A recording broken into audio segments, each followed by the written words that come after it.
Next एक पुराना example था जिसमें मैंने कहा था कि आपको मैं रोल नंबर का डुप्लीकेसी चेक परफॉर्म करके बताऊंगा. add student.c.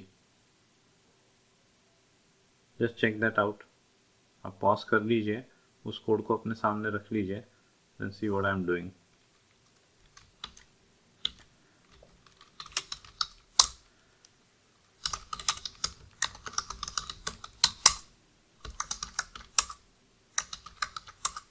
add student.c. अभी कमांड लाइन आर्ग्यूमेंट के तौर पे रोल नंबर नेम लेता है. वैलिडेशन परफॉर्म किया, उसके बाद फाइल ओपन करी, ऐड मोड में राइट कर दिया students.sd, cat students.sd. let's say add student.out and 104 double quote Rakesh Singh. Single quote भी दे सकते हो. Sorry my mistake. ओके, बीच बीच में मैं वो सारी आउट फाइल्स डिलीट कर देता हूँ. gcc add student.c मैंने तो add student.out cat students.sd. अब हम चाहते हैं कि यूज़र जो भी रोल नंबर दे रहा है वो अगर एग्जिस्ट करता हो तो वो ऐड ना करे. तो चूंकि अब हम रीडिंग का कोड सीख गए तो हम वो लॉजिक इम्प्लीमेंट कर सकते हैं. Let's see. We add student.c. अब जो हम रीड करेंगे वो डेटा स्टोर करने के लिए कैर RR फॉर रोल नंबर और 12 का RR for roll number, 1 extra because of backslash n and 1 for backslash 0. cat हम मानते हैं कि वो शायद 25 से ज़्यादा का नहीं हो सकता कुछ. Okay, name can not exceed 25 characters. तो 27 NN 27 NN for name, 1 extra because of backslash n and 1 for backslash 0. और स्ट्रिंग कंपैरिजन करना पड़ेगा, या तो INT में कन्वर्ट करो या स्ट्रिंग कंपैरिजन का काम भी हो सकता है. तो स्ट्रिंग कंपेयर करने के लिए string.h. let's see, just before adding f equal to f open student.sd comma r. if f not equal to null, क्योंकि f की वैल्यू अगर नल है तो फाइल ही नहीं है. फाइल ही नहीं मतलब अभी तक डेटा ही नहीं डाला. और इस में फंसा तो वो जो फाइल रीड मोड में खोली है उसको नीटली क्लोज करना है. अब इनफाइनाइट लूप चालू. अब f गेट s पढ़ना किस में, RR में, वो कितने का है, 12 का. पढ़ना किसके ओर से, f के ओर से. इफ f की ओर f तो ब्रेक, नहीं तो f get s NN 27 f. I hope 27 कर लिया मैंने, लिखा तो था एक्स्ट्रा. ठीक है, फाइन. अब वो जो बैकस्लैश है वो हटाना है. नेम में से नहीं हटाएंगे तो भी चलेगा, वी डोंट केयर. हमको नेम पढ़ना है ताकि हम आगे बढ़े. या मान लो आपको ऐसा प्रिंट करवाना है कि रोल नंबर इसका एलोकेट हो चुका है, तो उस केस में बैकस्लैश हटाना है. सो आई जस्ट रिमूव इट. कैसे, पुराना logic, RR str len RR -1 equal to backslash 0. then NN str len NN -1 equal to backslash 0. फिर if str cmp RR comma roll number equal to 0. str cmp जो function है वो 0 return करता है अगर दोनों स्ट्रिंग्स सेम है. तो अगर ऐसा है तो अपन f क्लोज f और यहाँ से रिटर्न करवा देते हैं by saying printf student not added, और यहाँ प्रिंट करवा देते हैं %s allotted to %s backslash n RR NN. RR लिखो या रोल नंबर लिखो, कोई फ़र्क नहीं पड़ता, एक ही बात है, क्योंकि सेम है तभी तो फंसा, और रिटर्न कर जाएगा। रिटर्न से पहले क्लोज करना ज़रूरी है। ये लूप अगर कभी ना कभी ख़त्म हो जाता है, मतलब कभी भी इस इफ में नहीं फंसा, इस इफ में नहीं फंसा, मतलब एग्जिस्ट नहीं करता, तो रोल फाइल को क्लोज कर दिया, बात आगे बढ़ी, फिर से खोलिया अपन मोड में और उसमें लिख दिया, let's check it out, gcc add student.c-o add student.out, okay, return with no value, तो वो रिटर्न रिटर्न रिटर्न मेन के अंदर लिख रहा है, तो रिटर्न 0 आएगा। आ गया, ये पढ़ा पढ़ा पढ़ा मिला, return 0। Let's check it out, cat students.sd add student.out 103 Mohan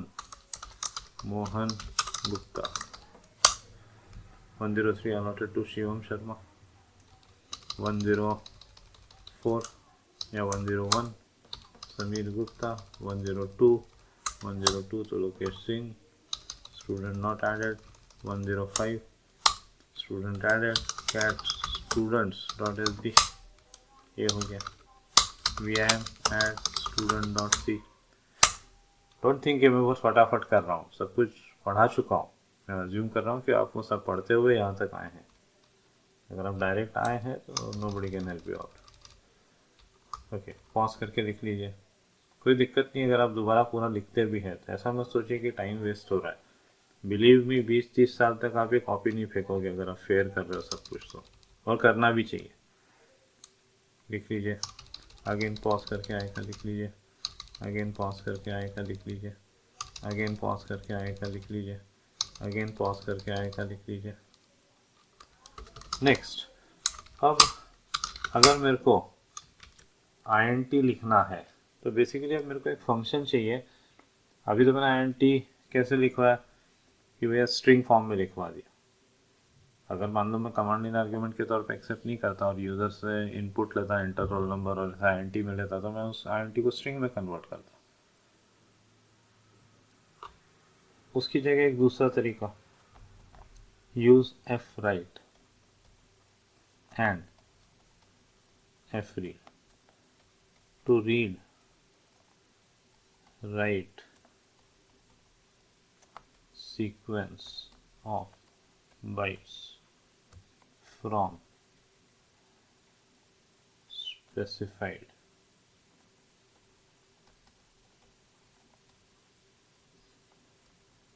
location.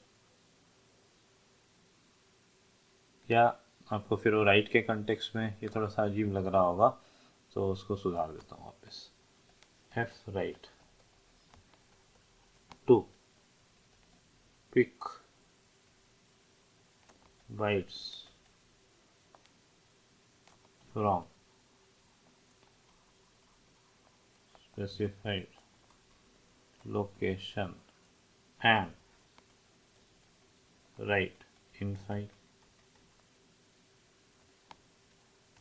to pick bytes from file। ये किसके लिए? fread। ये किसके लिए? fwrite।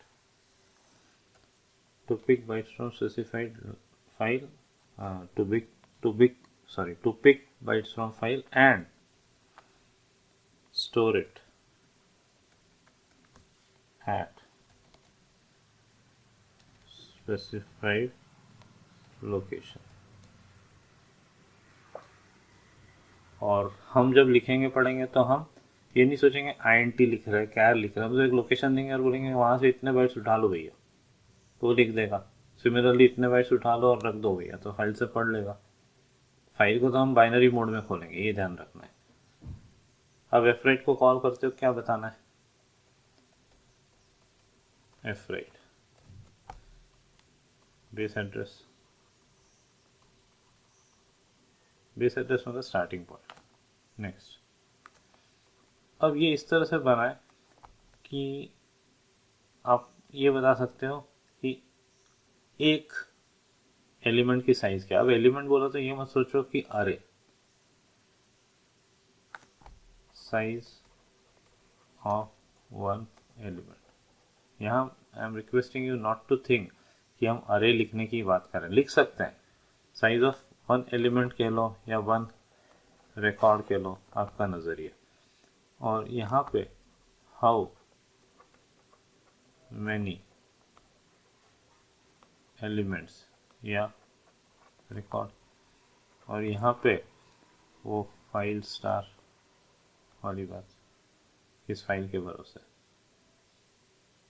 और मैं तो एलिमेंट या रिकॉर्ड की जगह चंक मतलब एक पीस कहना पसंद करूँगा। एक पीस की size of one chunk and how many chunks. और same story f read base address,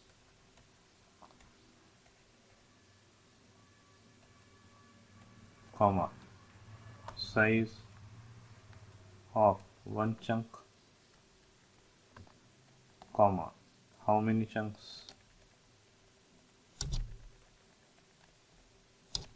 और चौथी चीज फाइल स्टार मतलब स्ट्रक्चर का एड्रेस जिसमें वो पॉइंटर है जिसके भरोसे पढ़ा जाए। डेटा किस डायरेक्शन में फ्लो होगा, यहाँ से इतने इंटू इतने उठा के इसके भरोसे लिख दिए जाएंगे। इतने इंटू इतने क्योंकि आप कह रहे हो कि एक चंक की साइज ये है और इतने चंक्स लिखना है।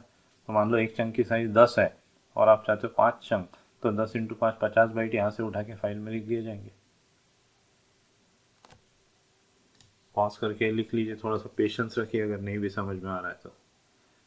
और बनाने वालों ने ऐसा बनाया है तो हमारी मजबूरी है उसको इस तरह से यूज़ करना। आपको ऐसा लग रहा होगा कि फालतू में हमसे एक चंक और कितने चंक डायरेक्ट हमसे पूछ लेता तो फिर हमको मल्टीप्लिकेशन करना पड़ता हर एक के केस में।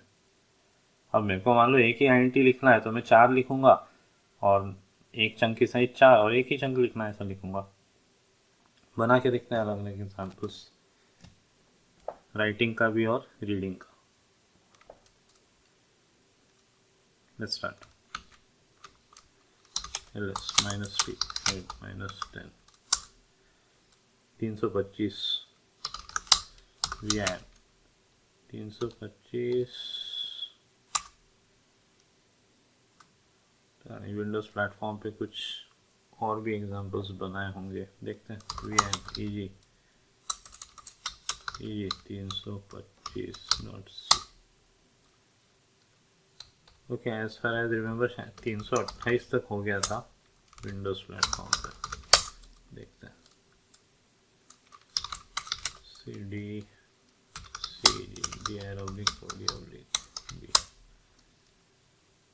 ये 328 तक हो गया था। तो इधर 329 से स्टार्ट करते हैं। अगर आप कॉपी में नंबरिंग कर रहे हो तो फिर वो इम्पोर्टेंट हो जाएगा, नहीं कर रहे हो नंबरिंग तो फिर कोई फर्क नहीं पड़ेगा। VIM EG 329.c। इस एग्जाम्पल को क्या करना है, एक आइडेंटिटी लिखना है। हम कोई फुल फ्लेज एप्लीकेशन नहीं बना रहे हैं अभी एफ राइट के बारे में सीख रहे हैं। तो stdio.int return 0 and int x को आपको समझ में आए इसलिए मैं बाइनरी, कुछ मेरे को सिखाना है थोड़ी देर बाद तो उससे रिलेटेड मैं कुछ कर रहा हूँ तो बाइनरी फॉर्म में दे रहा हूँ। 1 2 3 4 5 6 7 8 1 2 3 4 5 6 7 8 1 2 3 4 5 6 7 8 1 2 3 4 5 6 7 8 1 2 3 4 5 6 7 8। आइडिया ऐसा है कि 1 2 3 4 5 6 7 8 1 2 3 4 5 6 7 8 1 2 3 4 5 6 7 8 1 2 3 4 5 6 7 8। अगर अपन इंडिविजुअली देखें, मान लो 32 बिट ना माने या 8 ही बिट माने, तो अगर मान लो अपन एक ही बात करें तो 65। कुछ सिखाना है आपको, अभी थोड़ा सा अजीब लग सकता है पर थोड़ा सा पेशेंस रखिए। ये 65 तो ये ऑन 1 2 4 8 16 32 64 ये ऑन। अगर मान लो हम C की बात करें तो 67, तो ये 65 प्लस ये भी ऑन करना पड़ेगा तो ये ऑन 1 2 4 8 16 32 64 ये ऑन। मान लो अपन DEFG की बात करते हैं, 68, 69, 70, 71, 71, तो ये 64 ऑन, 64 ऑन हो गया। और कितने चाहिए अपने को? 7 चाहिए। तो 1 2 4 ये 3 ऑन कर देते हैं। 1 2 4 8 16 32 64 68 70 71 67 68 69 70 71। इसी तरह से मान लो अब मैं ले लेता हूँ D 68, तो ये 2 ऑन हो जाएगा। 1 1 2 4 8 16 32 64 ये ऑन हो जाएगा। तो ये बाइनरी नंबर मैं बनाता हूँ। तो पहला वाला इधर से 1 और इधर से दूसरा वाला 1। तो पहला वाला इधर से 1, इधर से दूसरा वाला 1, फिर इधर से 2 1 और इधर से दूसरा वाला 1,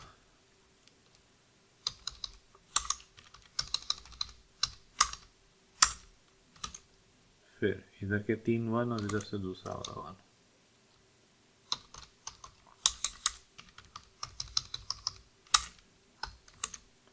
फिर दूसरा वाला 1 और इधर से दूसरा वाला 1।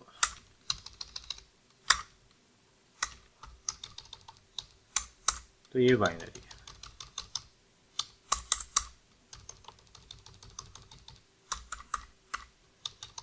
एक्स की वैल्यू डेफिनेटली वो 65 67 ऐसे कुछ नहीं है, तो ये जोड़ दिया। और जो लिटिल एंडियन पढ़ाया था उसके हिसाब से अगर ध्यान हो तो ये सब उल्टा रखा जाएगा मेमोरी में। printf %d या वैल्यू ऑफ x इज %d backslash comma x 5 star f equal to f open data 1 dot D comma WB। सीखने के लिए एग्जाम्पल्स बना रहे हैं, तो एक काम करता हूँ मैं, ये क्या है 329 है, डेटा 329 इस तरह से बना लेते, 329.c है। तो WB binary mode, append open नहीं करना है मेरे को। F right ampersand x size of x comma, या साइज ऑफ int भी लिख सकता हूँ, साइज ऑफ x लिख रहा हूँ, कॉमा 1 कॉमा f क्लोज है, दैट्स इट। प्रिंट है return %d 2 data 329.d backslash n comma x। Let's check it out. GCC EG 329.c minus OEG 329.OUT EG 329.OUT। अब ये क्यों मैं ऐसा कर रहा था, ABCD वो सब देखते हैं। cat EG 329.c, तो ये अपना प्रोग्राम। cat data 329.d। अब ये देखिए आपको अजीब लगेगा, आपको लगेगा हमने तो नंबर लिखने को बोला, पर ये क्या हो गया। तो ये बहुत सिंपल है समझना। मेमोरी में क्या रखा गया होगा, ये इस तरह से। तो ये देखिए BGC है, ये जो है ये क्या है 66, ये क्या है 71, ये क्या है भूल गया मैं 67, और ये 65।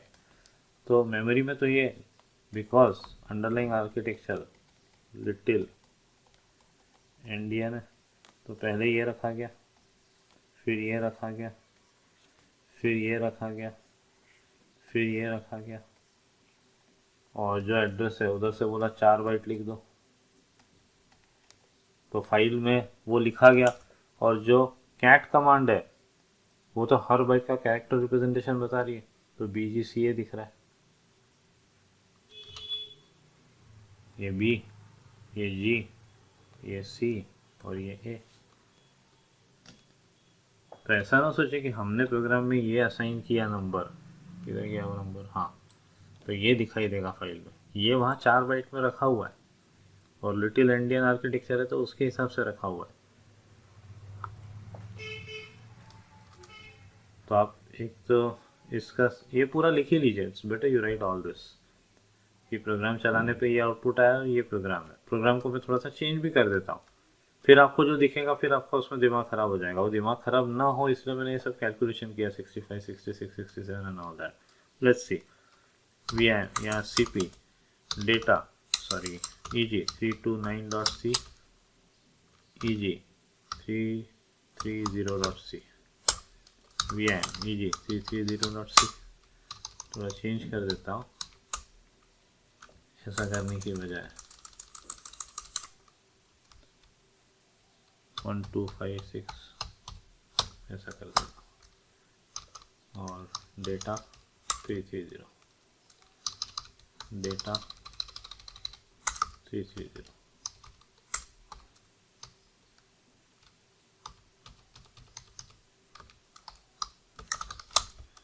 GCC EG 330.c minus OEG 330.OUT EG 330.OUT cat data 330.d क्या हो गया, रिटर्न टू डेटा 330.d फिर क्या हुआ 330.c ओके यहाँ 339 हो गया गलती से, माय मिस्टेक 0 GCC वो 339 फाइल बन गई होगी, ठीक है। RM data 339. उसको भी अपन कंकैटेनेट करके देख सकते हैं, better correct and see EG 330.OUT डे cat डेटा 330.d। अब देखिए वो आपका दिमाग खराब हो जाएगा कि वो क्या है, ये क्या हो गया। पर ये भी समझना कोई इतना मुश्किल नहीं है। All you need to do is कि इसका बाइनरी निकालना है 32 का और फिर सोचना है क्या हो रहा है। ट्राई करें, copy PLC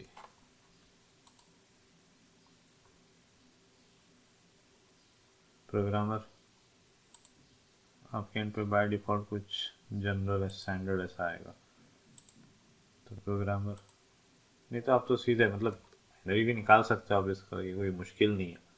but I don't want to waste time in all that.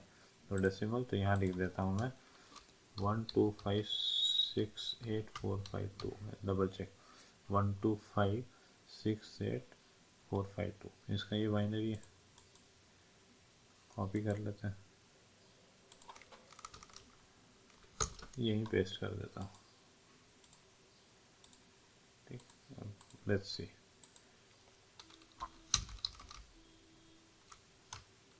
अलग अलग करते हैं 1 2 3 4 5 6 7 8। ये एक काम करते हैं, उस प्रोग्राम में कॉपी कर देता हूँ VM EG 330.c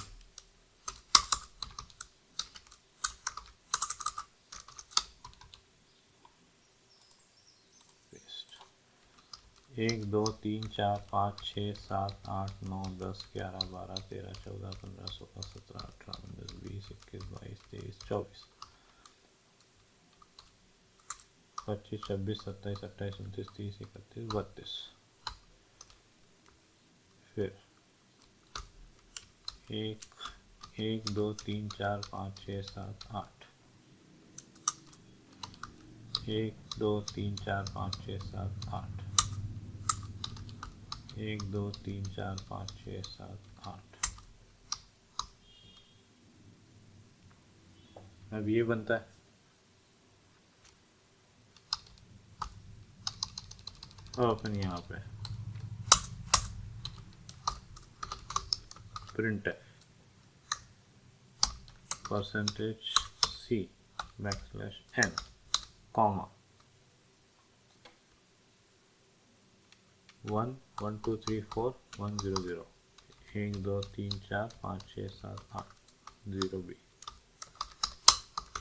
printf %c \n comma और 0 b 1 1 1 2 3 1 1 1 printf %c C backslash M comma 0b 1 0 1 2 3 4 5 6 printer percentage C backslash M comma 1 2 3 4 5 6 7 8 and 0b। Let's see. और चाहिए तो अपन ये दूसरे प्रोग्राम में भी डाल सकते हैं, इसमें नहीं करना है तो इसमें भी रहने दो, कोई फ़र्क नहीं पड़ता। दोबारा प्रोग्राम चलाया था, दोबारा फाइल बनेगी gcc eg330.c -o eg330.out eg330.out। ये देखिए कुछ प्रिंट हो रहा है, cat eg data 330.out d। आप बोलोगे वो एज इट इज तो प्रिंट नहीं हो रहा है, वो जो भी है वो कुछ अजीब दिख रहा है। अगर मैं vim data 330.d करता हूँ तो vim एडिटर देखो 1 2 3 4 कुछ अजीब ही दिखा रहा है। So don't worry about all that. जो भी वो डेटा है वो अगर हम बात करें क्या है तो vim eg 330.c ये तो 0 है, ये रख देता हूँ मैं उधर कैलकुलेटर में। कॉपी क्या आ रहा है, डेसिमल 191 एक्सटेंडेड आस्की चार्ट का पार्ट है, ये कॉपी कर देता हूँ। 199 एक्सटेंडेड आस्की चार्ट का part, copy 132 extended ASCII chart का पार्ट। तो यहाँ टर्मिनल पे बराबर प्रिंट होने की कोई गारंटी नहीं, और फाइल में 4 बाइट्स है and you don't need to worry. ये तो सिर्फ मैं ये समझाने की कोशिश कर रहा हूँ कि जो हमें कैट करने पे दिख रहा है वो ऐसा क्यों दिख रहा है। पहले मैंने इसीलिए ऐसा सब ना दिखे इसलिए प्रॉपर ABCD के हिसाब से कैलकुलेट करके पूरा बाइनरी बनाया था। अब रीडिंग का कोड लिखते हैं, अब रीडिंग के कोड ने बराबर यही नंबर अपने को देना चाहिए। Let's check it out. vim eg 331.c या चाहिए तो पहले आप लिख लो vim eg 330.c, पॉज करके लिख लीजिए और एक बार डबल चेक कर लेते हैं कि मैंने कुछ गड़बड़ तो नहीं करी। ये है, फिर ये, फिर ये, फिर ये पूरा उठा के copy, because I am shamelessly copy pasting, तो गड़बड़ हो सकती है। तो वीडियो रीराइट या री रिकॉर्ड करने में काफ़ी टाइम लगता है। बाइनरी डेसिमल 1256845 1256845 करेक्ट, ठीक है।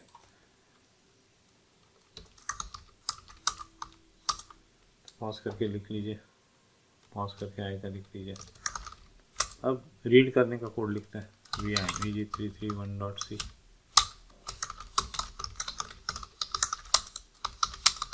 रीड करके x में स्टोर करना जरूरी नहीं है, तो int टाइप का वेरिएबल होना चाहिए कोई भी। Return 0 intr f file star f equal to f open data 330.d rb if f equal to ना। ये प्रिकॉशन है, अभी मैं बना चुका हूँ तो ऐसा तो नहीं हो सकता नहीं, पर आप पता नहीं क्या डिलीट कर दोगे, बाद में चलाओगे तो गड़बड़ हो जाएगी। तो printer data 330.d does not exist,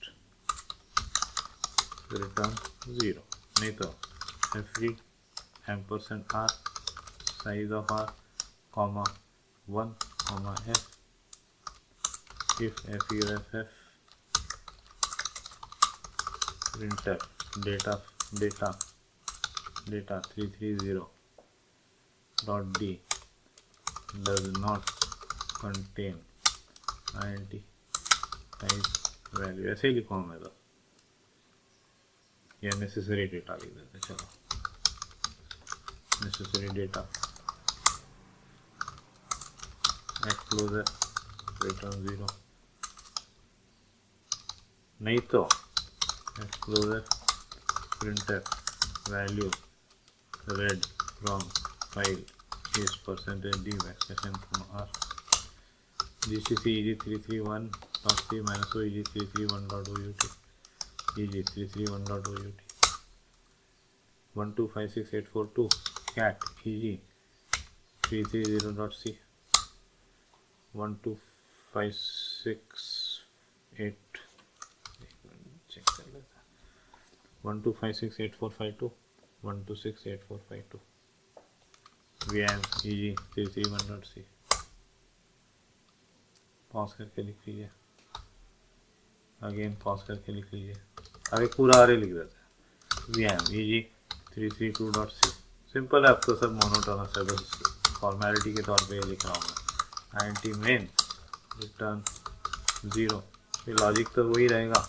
int x square bracket equal to, या मैं लिख ही देता हूँ 5 एलिमेंट, इक्वल टू 101 55, ये कुछ नंबर, ये कुछ नंबर और ये कुछ number. 5 star f equal to f open data 33 क्या आएगा वो पता नहीं, 335 I don't remember this, I'm not good at remembering this। 332 332.t comma wv f right ampersand x, हालांकि सिर्फ x लिखूंगा तो भी चलेगा, वो एम्परसेंड x ऑफ 0 बन जाएगा, कोई इशू नहीं है, but let's make it a habit. तो ampersand x comma size of x of 0, एक एलिमेंट की साइज, कॉमा कितने elements 5, comma 5 printer sorry f close f printer array return in type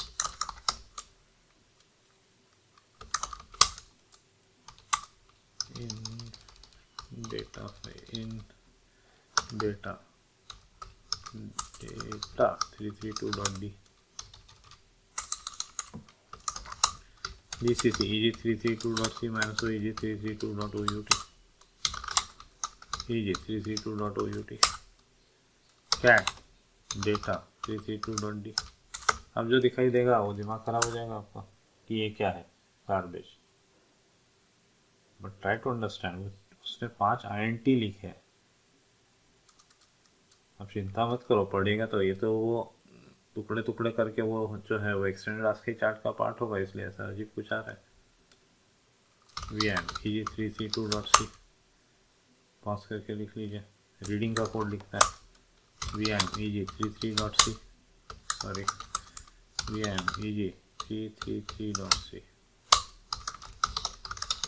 stdio.h int main int j square bracket में 5 star f equal to f open data 33 again गलती हो गई, भूल गया 332.d 332.d comma rb if f equal to null printf data 332.d is missing। Data file का नाम कभी नहीं लिखना चाहिए, पर हम तो ये सीखने के लिए कर रहे हैं ना, हम कोई एंड यूजर प्रोजेक्ट नहीं बना रहा है अभी। f write f read ये सब सीखना है हमको। फिर f read ampersand j comma size of j of 0 comma 5 comma f if feof f तो printf data 332.d does not contain necessary data। क्यों ऐसा होगा, बाद में आपने कुछ एक दूसरा प्रोग्राम लिखा, उसने इस डेटा 332.d में कुछ और लिख दिया। अब प्रिंट करा देते हैं INTI इधर f close f for I equal to 0 I less than or equal to 4 I plus plus printf percentage d backslash n comma j of 0 J of I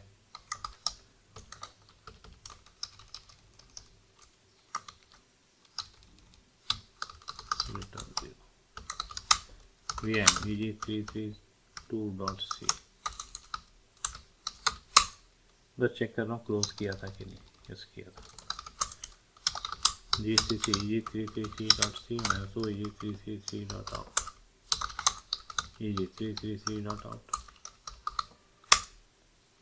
cat eg332.c. क्या data लिखा था अपन ने?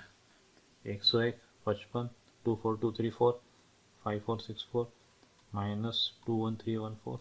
Perfect. Programme लिख लीजिए. ऐसे ही आप structure reading writing करके देखिए. नेक्स्ट सेशन तो मैं एक एग्जांपल बनवाऊंगा ही पूरा, ऐड करने का, अपडेट करने का, और रीडिंग राइटिंग हम स्ट्रक्चर के टर्म्स में करेंगे. That's it. Thank you.